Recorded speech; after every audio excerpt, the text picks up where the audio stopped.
তোমার শিক্ষকের শিক্ষক হযরত মুহাম্মদ সাল্লাল্লাহু আলাইহি ওয়াসাল্লাম হাদিস শরীফের মধ্যে দিয়ে বলেছেন, আসসালামু ক্বাবলাল কালাম, অর্থাৎ কথা বলার পূর্বে সালাম প্রদান করবে।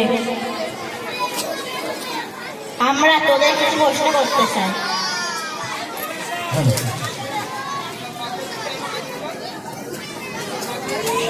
তুই কেমন আছিস? ওইসব বাদ দে, তুই কেমন আছিস? আলহামদুলিল্লাহ, আল্লাহ রহমতে ভালো আছি। তুই আবার কেউ ভাষা বললি? না, নাউজুবিল্লাহ। আলহামদুলিল্লাহ তো তুমি কেউ ভাষা বললে? তুই জানিস না, যখন কেউ জিজ্ঞাসা করবে তখন বলতে হবে আই এম ভেরি ফাইন। আর এসব বাদ দিয়ে তুই আলহামদুলিল্লাহ বলছিস কেন? কেন? কেউ কিছু ভালো বুঝলে মাশাআল্লাহ, জাযাকাল্লাহ, আলহামদুলিল্লাহ পড়তে হয়, এবং কেউ কিছু খারাপ বুঝলে নাউজুবিল্লাহ পড়তে হয়।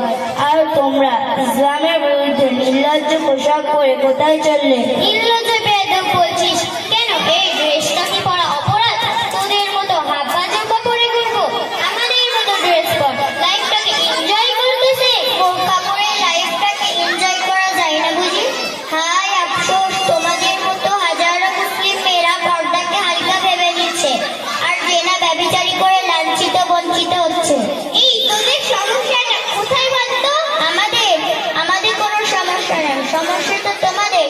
ইসলামের সুন্দর সংস্কৃতি ছেড়ে ব্যভিচারের চর্চা খুব ভালো লাগে না, তাই তোমার বেপর্দা হয়ে ঘোরো। আচ্ছা, তুই কখন তাই পর্দা বন্ধ করে আছিস? পর্দা মানে কি বলতো? পর্দা মানে হলো আবরণ করা অথবা ঢেকে রাখা। এই পর্দা নিয়ে আল্লাহ কি বলেছেন জানো? কি বলেছেন আবার? আল্লাহ পাক পবিত্র কুরআন শরীফের মধ্যে দিয়ে বলেছেন, হে নারীরা, তোমরা তোমাদের ঘরে অবস্থান করো। আল্লাহ পাক পবিত্র কুরআন শরীফের মধ্যে দিয়ে বলেছেন, বিসমিল্লাহির রহমানির রহিম, ওয়াকারনা ফি বুয়ুতিকুন্না ওয়ালা তাবাররাজনা তাবাররুজাল জাহিলিয়াতিল উলা। অর্থাৎ তোমরা জাহিলি যুগের মেয়েদের মতো তোমাদের সৌন্দর্য পরপুরুষদের সামনে প্রদর্শন করো না। চিনি যত্নে রাখলে যেমন পিঁপড়ে লাগো, ঠিক পর্দা করলে তো অপমান করা তার থেকেও কঠিন। তাই পর্দাকে আল্লাহ ফরজ করেছে। আচ্ছা বোন, তোমাকে একটু উদাহরণ দিলাম। তোমাকে 2টি 5 টাকার নোট দিলাম, বয়স 5 বছর।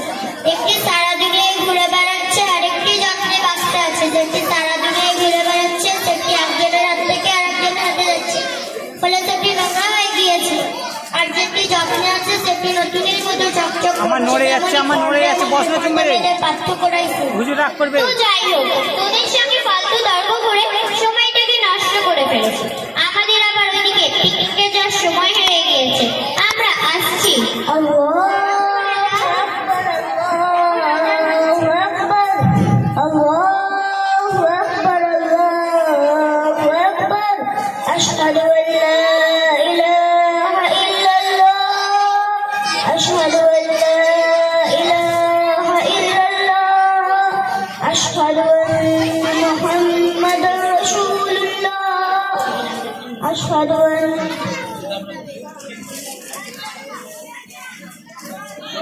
আরে বোনেরা, কি হলো আবার? বলছিলাম কি, আজান তো হয়ে গেল, পিকনিক না গিয়ে নামাজ পড়ে দিলে হতো না? কি সব ফালতু বলছো?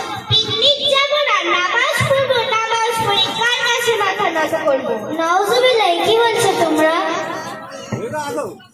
আচ্ছা, আল্লাহকে দেখা যায় না তো আল্লাহকে কিভাবে বিশ্বাস করবো? আচ্ছা, তুমি যে বাতাসটাকে অনুভব করো ওটা দেখতে পাও? বিশ্বাস করো, তোমার মাথার যন্ত্রণায় ওটা দেখতে পাও না,